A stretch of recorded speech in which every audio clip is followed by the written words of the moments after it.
أعوذ بالله من الشيطان الرجيم بسم الله الرحمن الرحيم اللهم صل على محمد وآل محمد السلام على الحسين وعلى علي بن الحسين وعلى أولاد الحسين وعلى أصحاب الحسين صلوات اللهم صل على محمد آل محمد وجل فرج آل محمد. الحمد لله الذي لا يبلغ مدحته القائلون ولا يحصي نعمه العادون ولا يؤدي حقه المجتهدون ثم الصلاة والسلام على النبي الأمي المكي المدني العربي القرشي الذهابي السيد المهي والسراج المضيء الكوكب الدري صاحب الوقار والسكينة المدفون بالأرض مدينة أبي القاسم محمد اللهم صل على محمد آل محمد وعلى آله الطيبين الطاهرين المعصومين المظلومين المنتجبين ولعنة الله على أعدائهم أجمعين بشفاعة. أما بعد بسم الله الرحمن الرحيم. قال الله تبارك وتعالى في كتابه المجيد وفرقانه الحميد وهو أصدق الصادقين وقوله الحق إنا إلينا إيابهم ثم إنا علينا حسابهم صلوات. اللهم صل على محمد آل محمد وجل فرج. اللہ کا فرمان ہے اپنے قرآن مجید میں اپنے مقدس کلام میں اللہ فرماتا ہے اِنَّا إِلَيْنَا إِيَابَهُمْ ثُمَّ إِنَّا عَلَيْنَا حِسَابَهُمْ. بے شک إِلَيْنَا إِيَابَهُمْ انہوں نے بے شک ہماری پاس لوٹنا ہے. ثم ان علینا حسابهم پھر ہمارے ذمہ ہے ان کا حساب. یہی بات بتانی ہے، یہی خلاصہ ہے آج کی تقریر کا موضوع آپ کے سامنے ہے. لوگ تو یہی کہتے ہیں کہ یہاں اس سے مراد اللہ ہے، اللہ کے لیے ہم کچھ کام کر رہے ہیں جو اللہ کی طرف لوٹیں گے. کام تو ہم کرتے کچھ نہیں، کوشش ہماری جنت جانے کی ہے. مگر یہ بھی بتانا ضروری ہے کہ معصوم فرماتے ہیں کہ ہمارے شیعہ ہماری بچی ہوئی مٹی سے ہیں، طینت سے ہیں. خلقوا فاضل طینتنا، ہماری بچی ہوئی مٹی سے ہیں.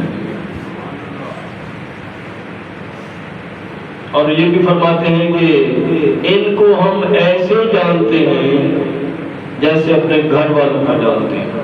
سبحان اللہ، ماشاءاللہ. یہ مرتبہ ہر کسی کو ملتا ہے.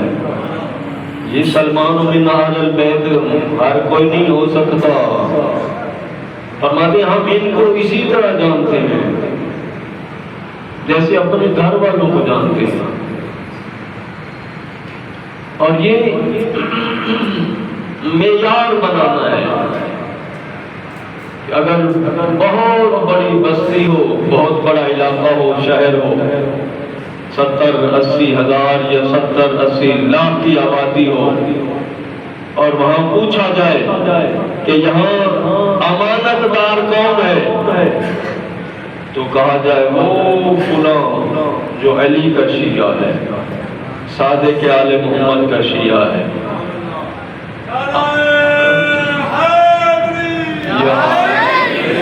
نمازی کون ہے؟ علی کا شیعہ. عبادت گزار کون ہے؟ علی کا شیعہ. عزادار کون ہے؟ علی کا شیعہ، ہر حوالے سے علی کا شیعہ آگے ہونا چاہیے۔ کیوں؟ اعمال قبول ہی ہمارے ہیں، دوسرے کسی کے تو ہے ہی نہیں۔ جب قبولیت اعمال ہی ہماری ہے تو ہم برے کام کیوں کریں کہ جس سے معصومین علیہ السلام ناراض ہوں؟ ہم ایسے کیوں کریں کام؟ کیوں؟ معصوم فرماتے ہیں کہ محزن لحزننا وافرح لفرحنا، کہ ہم خوشی میں خوش ہوتے ہیں کیونکہ ہمارا یہ ہونا چاہیے، ہم ان کی خوشی میں خوش، جو معصومین کی خوشی ہو ہم خوش ہوں، ان کا حزن اور غم ہو تو ہم غم منائیں۔ مطلب کیا ہے اس حدیث کا؟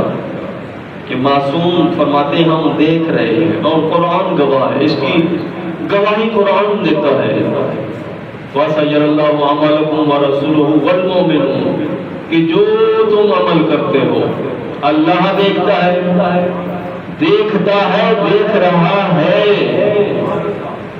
اس کا رسول دیکھ رہا ہے اور مومنون دیکھ رہے ہیں۔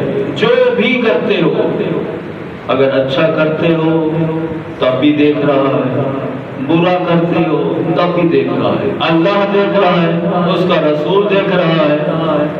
اور آگے فرمایا والمؤمنون، اور مومنون، یہاں مومنون سے مراد ہم نہیں ہیں، ہم کسی کھاتے میں نہیں ہیں، جی یہ خوش فہمی میں نہ رہے، ہم نہیں مومنون۔ مومنون کون ہے؟ مولا علی اپنے ابی طالب سے لے کر 12ویں امام تک، اللہم جی وہ دیکھ رہے ہیں، جو بھی ہم عمل کرتے ہیں وہ دیکھ رہے ہیں۔ اب یہاں سے اندازہ لگائیں کہ ہمیں اچھے اعمال کرنے چاہیے یا برے؟ نہیں، نماز کا ہمیں حکم ہے، ہمیشہ خطاب ایمان والوں سے، دوسروں سے تو ہے ہی نہیں، جو بھی خطاب ہے اللہ کا اس کے رسول سے مومنوں کے بارے میں، دوسروں کے بارے میں نہیں ہے۔ تو ہم اعمال کیسے کریں؟ اچھے، نیک، برا کوئی عمل نہ ہو۔ کیوں؟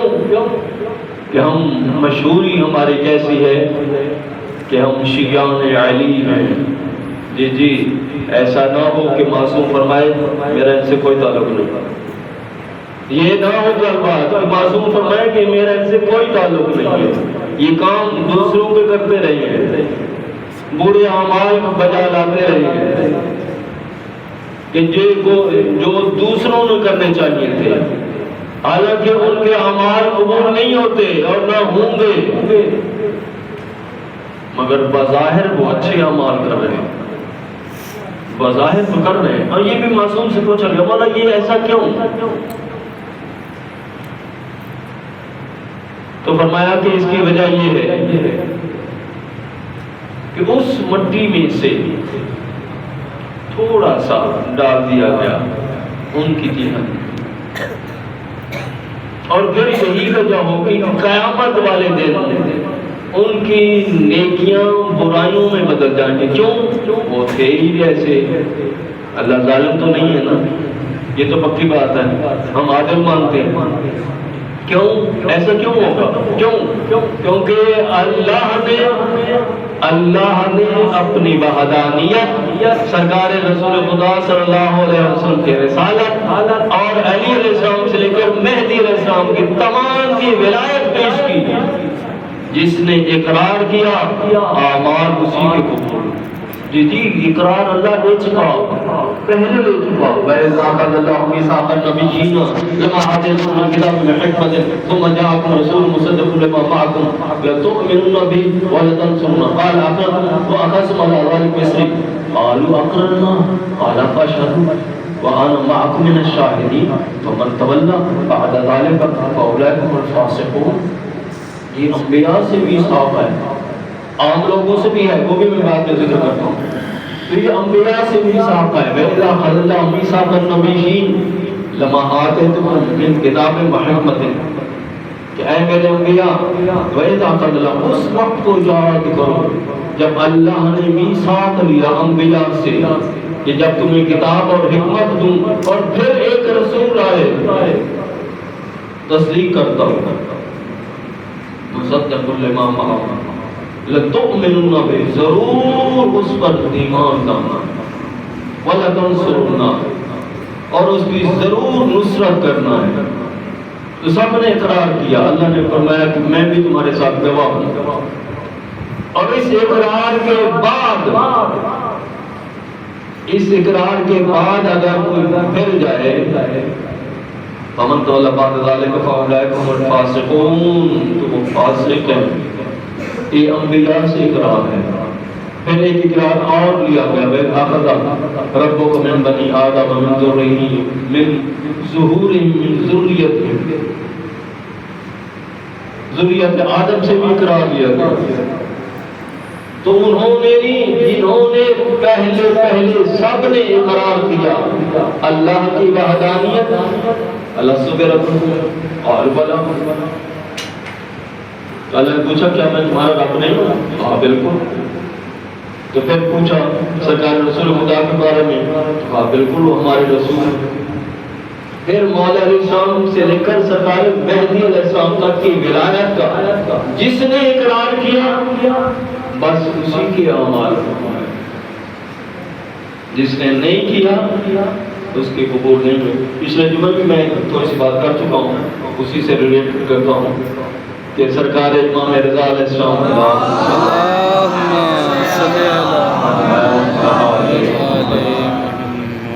تو سرکار رضا علیہ السلام موجود تھے اور ایک بندے کو گرفتار کر کے لائے۔ بہت توجہ سے سننا ہے کیونکہ میرا ٹاپک یہی ہے، میں وہی بات کر رہا ہوں، ہے اسی کو دوہرا رہا ہوں مگر بات وہی ہے۔ ایک بندے کو گرفتار کر کے لائے، جلاد کو حکم کیا اس کو کوڑے مارو، اس کو لگتے نہیں، اس کو کوڑے نہیں لگ رہے۔ پوچھا مولا وجہ کیا ہے؟ یہ چور ہے، اس نے چوری کی ہے، اس کو کوڑے نہیں لگ رہے۔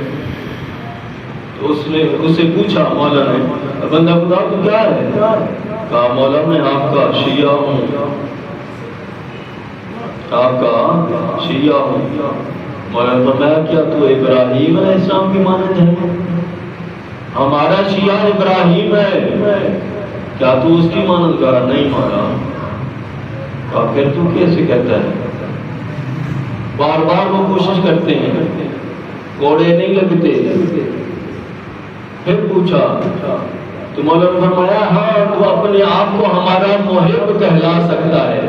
مولا سے پوچھا کہ مولا آخر وجہ کیا ہے، اس کو کوڑے کیوں نہیں لگ رہے؟ تو مولا نے فرمایا اس نے جو نسبت عظیم دی ہے نا اپنے ہماری طرف، بس یہی وجہ ہے۔ بندہ خدا اپنے آپ کو شیعہ نہ کہلوا، کیا کہلوا؟ محب، ہمارا محب کہلوا، شیعہ نام شیعہ ابراہیم ہمارا۔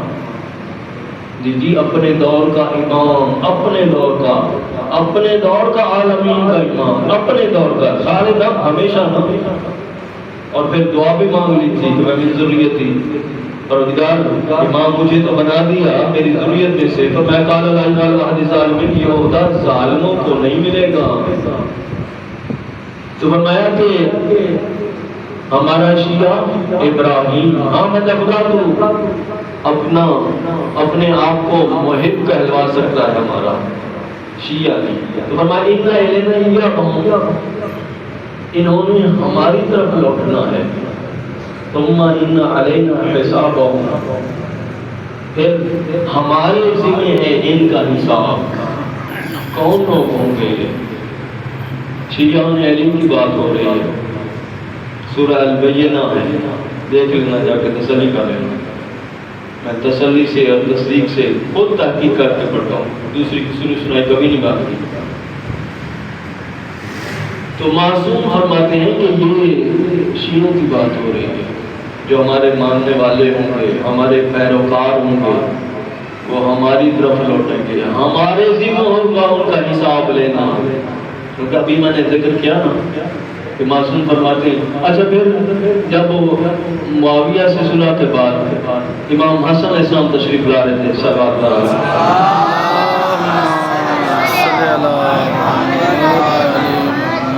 امام حسن علیہ السلام واپس تشریف لا رہے تھے، ایک ایک نقطے میں بہت زیادہ مواد ہے اور اسرار ہیں۔ مولا کے آگے آگے اونٹ چل رہا تھا، مولا پیچھے۔ اب توجہ کرنا ہے، مولا کے آگے اونٹ چل رہا ہے، مولا پیچھے۔ مولا چلتے ہیں وہ چل پڑتا ہے، مولا رکتے ہیں وہ رک جاتے ہیں۔ سمجھ آئے گا؟ یہ جانور ہے، مولا چلتے ہیں تو وہ چل پڑتا ہے، حالانکہ وہ آگے ہے، مولا اس کے پیچھے ہے۔ اونٹ چلتا ہے کب؟ جب مولا چلتے ہیں، مولا پیچھے اونٹ آگے۔ اب صحابی نے پوچھا مولا اتنا تو آپ کو جانور بھی جانتے ہیں، اتنی معرفت تو جانور رکھتے ہیں، وہ آگے چل رہا ہے آپ پیچھے ہیں۔ اور پھر اس نے پوچھا مولا یہ جو اونٹ کے اوپر بہت زیادہ وزن تھا، بوجھ تھا، یہ کیا تھا؟ مولا نے فرمایا کہ یہ دیوان ہے، دیوان الشیعہ، ہمارے شیعوں کے اسماء لکھے ہوئے ہیں، نام لکھے ہوئے ہیں، ان کے آباء و اجداد کے نام لکھے ہوئے ہیں، ہمارے شیعوں کے نام، ان کے آباء و اجداد کے نام لکھے ہوئے ہیں، رجسٹر ہے۔ یہ اتنا بوجھ جو وزن اونٹ کے اوپر ہے، یہ وہ ہے۔ کیوں؟ کیونکہ جو بھی کوئی پوچھتا ہے ہمیں پتہ ہوتا ہے کہ یہ ہمارا شیعہ ہے، اس رجسٹر میں لکھا ہوا ہے۔ کسی بندے نے کہا سرکار صادق علیہ صلی اللہ علیہ وسلم،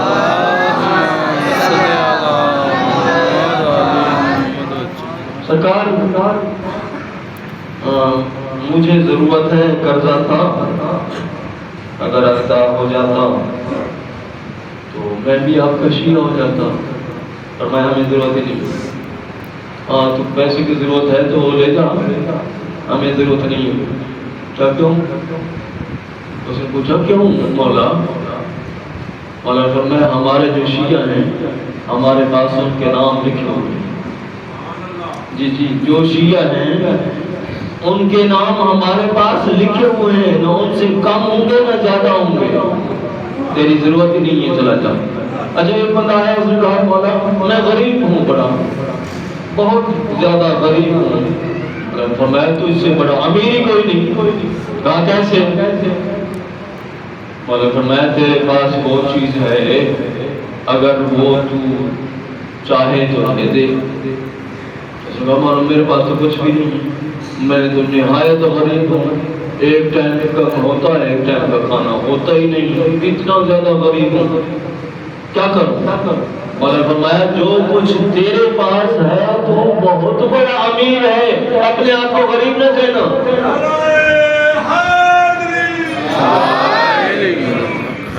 اس نے کہا مولا میرے پاس ایسی کیا چیز ہے جس کے بارے میں آپ بار بار بتا رہے ہیں؟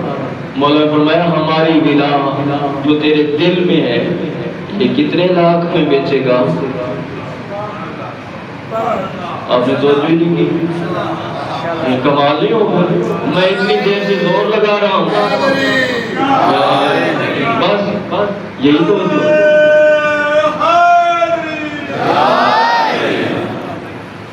مولا نے فرمایا کہ کتنے لاکھ میں بیچے گا جو کچھ تیرے دل میں ہے ہماری ولا؟